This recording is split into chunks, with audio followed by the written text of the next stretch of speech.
Hello and welcome, Panorama Daily Uncensored. Today I've got a weekly roundup of current affairs, latest things that have prevailed in Zimbabwe. As you know, the past 2 weeks we have been having quite a tense political situation. So I'll try to do a roundup.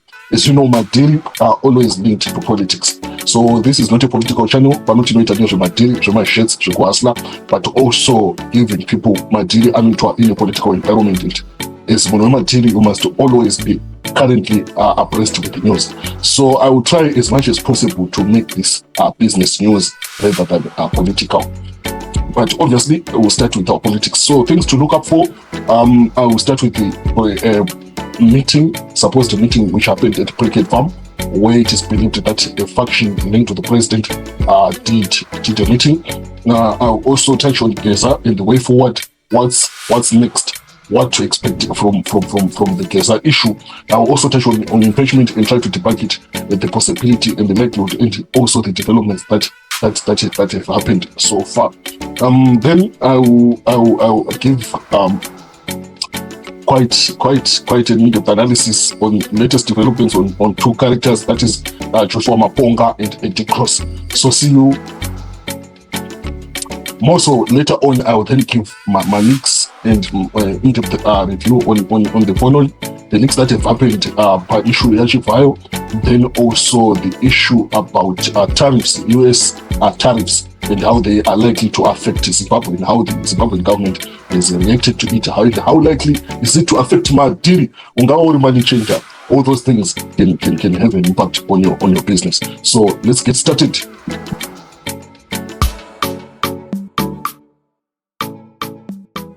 Okay, so I will try as much as possible to share something aside here. It is believed that the president's supposed faction, had a meeting at Cricket Farm. So the issue is that they were deliberating on what to do with the VP, who is quite believed to be linked to the Geza issue. So they had a meeting, and the rumors are that it was agreed that they should then fire the VP, and it's according to Comrade Majaira. I'm not just fabricating this, but Comrade Majaira. Let me share my screen to show his Twitter handle. So this is his Twitter handle. We will still speak about the issue of it seems to be quite a good source in terms of leaks, and also it helps in other issues in my daily way, because we get to see how some of these characters are getting wealthy and rich. And this channel chete material does not promote material rich are alleged. Smuggling of gold means reduced revenue for health, education and stuff. We are not interested in this gold issue now. Let's scroll down.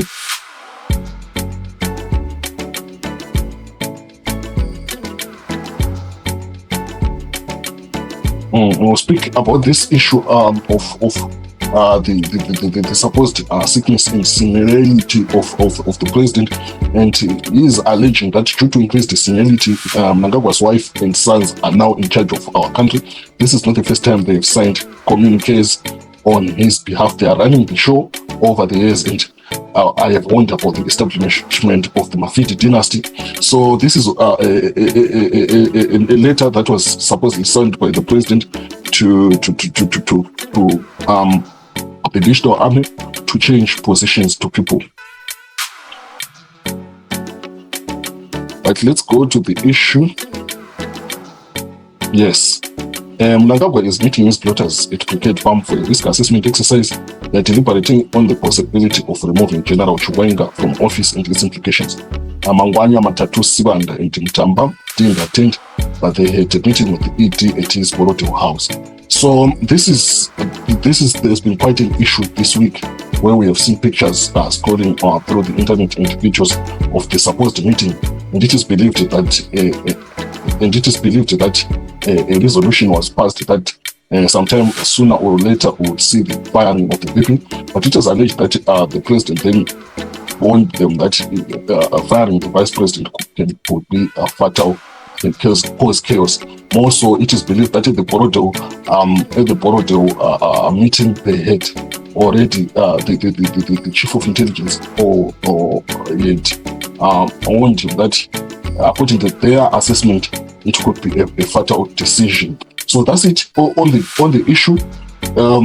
How it affects Madiri, obviously Madiri change of leadership, you want to see how things are happening. Change of leadership means also when issue of my investment, you know what to do, what to invest in Zimbabwe. Is it safe? And currently, I would say in regards to long-term investments, currently the environment is still a bit volatile politically. We don't know what can happen, and the president seems really to be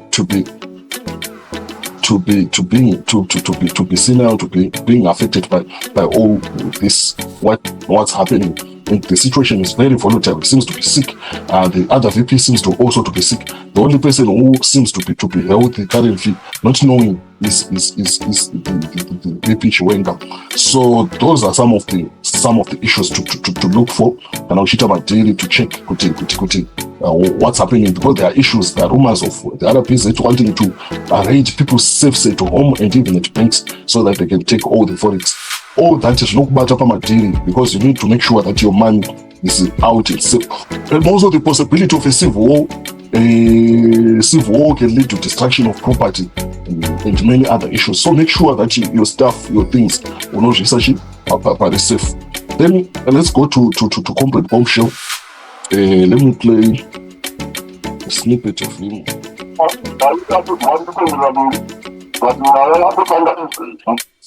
So that's the name, Comrade Bombshell. As you have seen, he's been trending for the past 2 weeks. And the first thing that he first came out and declared that the president should step down immediately. We saw him appearing at social media now, Blessed Mhlanga, where after the first time he was declared wanted. And it seemed that week that the police couldn't find him. It was believed that he was hidden, maybe by the military, as he's claiming.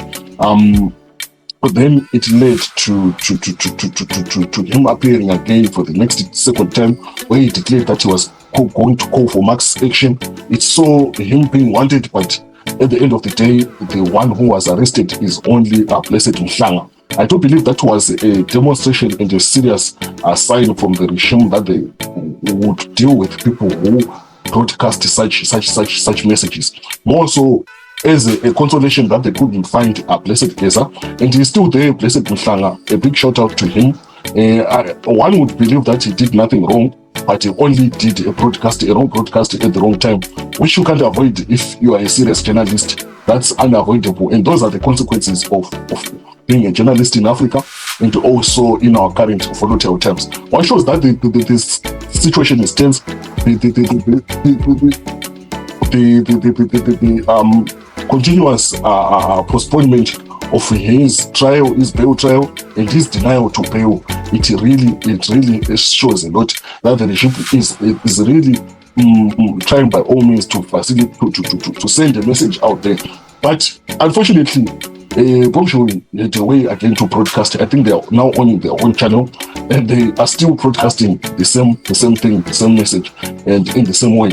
So one would argue that it could be pointless really to keep Blessed Mhlanga now that the Bombshell crew is. But obviously, intelligence and stuff, they will be trying to get some information. Obviously, he had contact with Blessed Geza. He could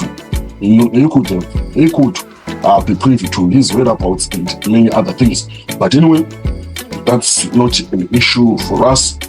In regards to Madiri, it really shows that the situation is volatile. Even Madiri could demonstrate Chaiko. You have to be just cautious. Why? Because you never know. The other day when they called for a strike, it ended up being a shutdown. Why? Because everyone is afraid. He knows. If you see trucks of the military and trucks of the police in the streets, you end up being beaten for and you end up losing your stuff. So it's just good to be cautious it's just good to be cautious. Usaenda, you lose a stock, you lose a material, then things go bad.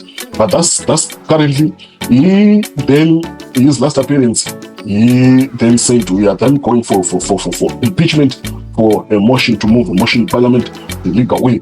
We also saw him bombing in 3 places when he declared action against Zimbabwe. Then 3 places, one at Intratech, where it's believed that there are various offices, a car was placed there and it was bombed. Unfortunately, no property seemed to have been damaged. Those bombs only bombed the car which brought the bomb. I don't know how ironic and significant it was. It seems it did nothing really. They just brought their car and bombed it.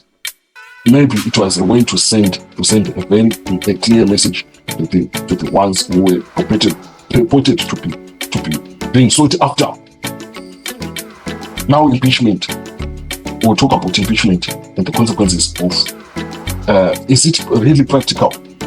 Okay, the Constitution of Zimbabwe provides for the impeachment of the president in Section 97 of the 2013 Constitution. Here is a clear breakdown of what it says. Section 97, removal of the president or vice president from office. The president or vice president can be removed from office if he or she, number 1, does serious misconduct, number 2, failure to obey or uphold or defend the Constitution, 3, willful violation of the Constitution or incapacity to perform the functions of the office due to physical or mental incapacity. Okay, let's talk about this. So, Comrade Bombshells, he seemed to have had a dossier, and the core of his issue was that the president is suffering from dementia, what they call vascular dementia. And people have begun to be observant on the president. Unfortunately, things seem to be showing evidence of such things. I don't know if it's illusions or the social media, but recently, his recent performance at the Victoria Falls conference left a lot to be desired, and such a coincidence is not good. As rumors are circulating, is this? It's only going to further worsen the situation. So it's only going to further. Those rumors are not good at the current moment. So their basis was that the president is suffering from dementia, as I've said, vascular dementia. So that's goes to point 4, which says incapacity to perform the functions of office due to physical or mental incapacity. And forgetfulness, as it was said by Comrade Bombshell, it really means that you could be in serious trouble. And also those allegations by Majaira, which we have shown, shows that maybe someone could be doing decision making, firing and hiring ministers, and assigning new ministers.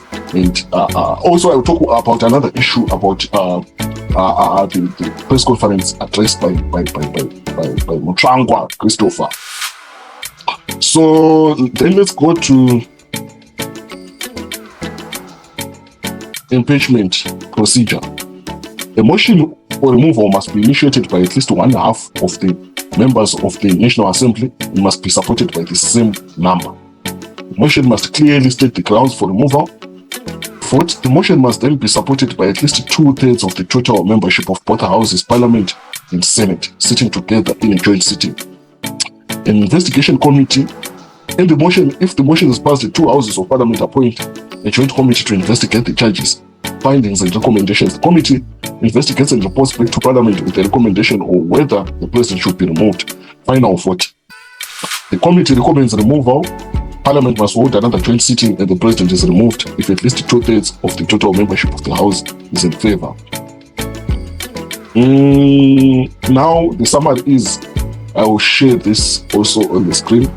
The summary is, in stage 1, requirement initiation supported by half of the National Assembly, meaning to say the motion only to impeach the president should be supported by half of the Parliament. The first vote, 2/3 of the Parliament sitting, meaning to say for the motion to pass, it must be voted by 2/3 of the Parliament. Then a committee to investigate the motion. Then after the committee to investigate the motion, 2/3 of the total Parliament with a joint sitting, and also on the first voting, it should be a joint sitting of the Senate and the Parliament. So this seems to be very, considering the pressure now, there's no pressure from the public, much pressure. Unlike in 2017 where there was much pressure for the removal of the president. So because the president ended up resigning in 2017 before the final completion of the procedure. What does impeachment mean to a president? Impeachment is similar to being dismissed at work. If you have worked in a formal establishment, you would know that being dismissed at work, especially being fired, leads to serious consequences. To a president, it means that they are likely to lose their benefits as a president. They are likely to lose their benefits as a president, and also they are likely to lose most of those benefits would be in regards to especially legal benefits, being prosecuted for certain crimes that happened maybe during the time in office. Someone who has been impeached can face such consequences. Let's see. So you discover that no president would ever like to be impeached because it's a very bad thing.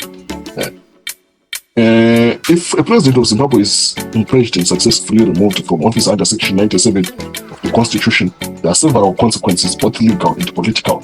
Number one, loss of office obviously immediately ceases to be president. All powers and privileges, as I told you, no pension, no bodyguards, no bodyguards, no salary, no government paid allowances and government paid amenities, as the Constitution says a former president should have. The Constitution does not explicitly ban an impeached president from seeking public office again. However, depending on the grounds of impeachment, misconduct or constitutional violation, criminal charges, or disqualification from holding certain positions might follow under other laws. Political consequences, obviously, those are linked to the masses. Loss of political legitimacy and credibility. Then loss of presidential benefits. A removed president may forfeit retirement benefits such as pension, security, official transport or housing, and diplomatic privileges. So meaning that diplomatic passport can be stripped away and can be taken. He now can travel as a normal Jack and Jill, which is quite problematic considering maybe you have offshore accounts, you have some wealth outside the country. If you lose all those privileges, even those who purported to be trying to help you and assist you, once you lose those things, you are stripped of your powers. You become like a nobody. Imagine a former president standing in the passport line at the airport, same with other people, not utilizing their diplomatic status. So those are some of the consequences. But as we have seen, the process seems to be lengthy. If not a 3-month process, could be 2 months, a 2-month process. Robert Mugabe in 2017 ended up just accepting to retire because of the consequences. He then just accepted to retire, unlike currently. Number two, the ZANU-PF is a 2/3 majority in parliament, which really makes it quite difficult for half of the parliament to then move the motion. Number two, we have seen that there is no opposition in parliament. The opposition was effectively destroyed by the Social Unrest issue. Some of them who are there in parliament are independent members, which divides the parliament quite a lot. And also, there is recent developments that the MPs have been allocated and given stands. And more so today, the impeachment on the day of the impeachment was supposed to be moved in parliament. It is believed that the Speaker of Parliament was not available, and he only can be the one who received that motion. More so, Parliament has been abandoned, seemingly closed for this month until next month. No material show. I think the dirty deals. So it's really difficult. And also, the Speaker of Parliament is believed to be highly linked with. He was the one who participated in the Robert Mugabe impeachment, and now he's believed to have been promised the vice president's position. So, yeah, quite a lot is against the motion for Blessed Geza. But what can one say commenting on Blessed Geza and his issues? He seemed to be quite have captivated the whole nation, and everyone started to have hope of change. his other lieutenants who are supporting his act, like comrade Yokai Mabunu, have quite been trying to look as if they are effective in regards to mass steering, but they leave quite a lot to be desired, especially comrade Yokai Mabunu. You know, Zimbabweans, we are an English-speaking people, and challenges. I know I can have challenges in regards to grammar, but major flaws in grammar, especially when it tries to speak English, there's quite a lot to be decided. But anyway, he seemed to be quite a good mobilizer, and also there is no clear support from the military. You know, in the last coup, the military held a press conference. Currently, there was no press conference from the military. More so, there has been no clear sign of military backing their campaign. Also, the VP also has not shown more clear signs of being part of their cabal. In other words, he seemingly shows signs of being very tight and close to the president currently. Hence, it sends more shockwaves, and it's water pouring on top of all that ambition. But the clear message is people really, they need change. That's clear. Anyone, even the people from ZANU-PF. I'm not speaking this because I'm affiliated to anything, but that's the sentiment. That's the sentiment. If we were to do a poll in Zimbabwe, we would discover that most people want change. Other than those that are linked to the regime that are benefiting, yes, they are. There's a reasonable justification that they would support it. And Zimbabwe is a democracy. They are free to support whatever they like. Which is the beauty of democracy. If it was well observed. So that's it. Let's go to one interesting development from Tosh, the farmer of thought, Joshua Maponga.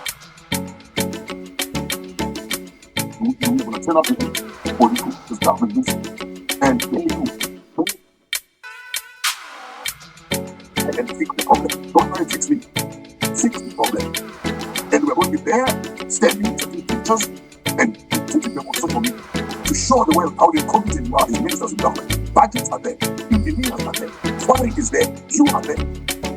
Flying over problems, drive to these problems and fix them for us. I'm coming for you, Minister of Health. I'm coming for you. Head on collusion. No, when things seem to be against the current ruling party, it never rains but it pours.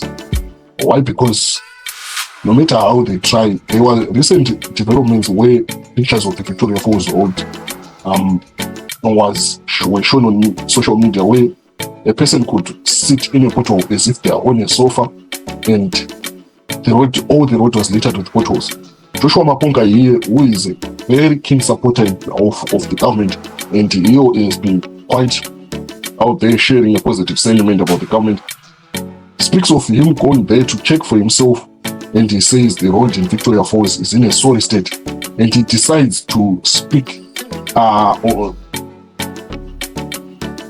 what it is, and also to try to coerce the ministers to come on board and even hold a meeting with him. But what's interesting, he says he's gonna be showing the truth now, telling it as it is. Where it's not fixed, he's gonna show pictures. And I love the fact that he says, don't try to fix me, but fix the problems. Because definitely, you who sees, if you try to fix them, you're going to fix the whole country. Because we see it, everyone sees. And if you try to fix individuals rather than fixing problems will still be there, and more people will still, I don't know how many people can end up trying to fix. The simplest solution will be trying to fix the problem. And the money seems to be there. The money seems to be there, but to be allocated to wrong things. Imagine the money which was given recently by bicycles given to all veterans and the stands and all the other things that have been done so far. Imagine if that money was just allocated to the Victoria Falls Road and given a priority. Maponga here declares it a state of national emergency. And I would advise you to go and check the video. It's quite revealing. And that's Pamadiri. That's a very interesting development. Why? Because it shows the volatility of the state. When the people who seemed to be sharing a positive sentiment are now also on the side of what Opo and the other masses were saying, shows that every voice really now seems to be against the ruling party. And also recent developments at ZEC, where ZEC last month was purported to have shared to have hired Chivayo in regards to printing of ballot papers. Revelations have come, solid revelations from the South African Financial Intelligence Unit and other bodies, and it seems I've checked from the guys from Dug Up. It seems Chivayo is now on FBI investigation, and those revelations, imagine ZEC put a press notice that rumors were circulating on social media had no proof. Only them to be proved later on, and they can't even close that gap. It's too big for them to try to do anything. Those revelations are a can of big worms. Why? Because they might end up even going to the actual election interrogation into what really transpired during the election. Those are some of the things in Ratinotarisapamadir. Time also to see the future. Where are we going? Why not just moving Chita Matiri, very blind? I wanted to share Edikos. Edikos also is one non-sympathetic of the current regime, but he was interviewed by News from Africa, and he really tried to show that there was no threat to power, which is true. I really believe it. Currently, there is no significant threat to the president's power. I can safely say ZANU-PF is still currently firm in its own, but the only thing that can destroy it is an implosion, obviously. And more so, if what I say that the military could be clear, if the DP could be clear on his position, if he's in support of the likes of Geza, and more so the other card is Nelson Chamisa. Nelson Chamisa seems not to be engaged really in this, and there are rumors that he could have been bought by some money. It seems some money could have been transferred via the RBZ account to Chamisa. It was reviewed, I think, by Geza Mawarire, who is yet to prove, I do believe, those allegations. But if all his supporters seems not to be knowing what to do, if you ask for the current move, then I do believe the government could have faced quite big challenges. But I still believe that they are currently, as it is now, they are in desperate need of a Machiavellian player like the likes of Jonathan Moyo. But the public is really out there, and everyone is really sick and tired. I think that's the weekly roundup. Panoma Matiri.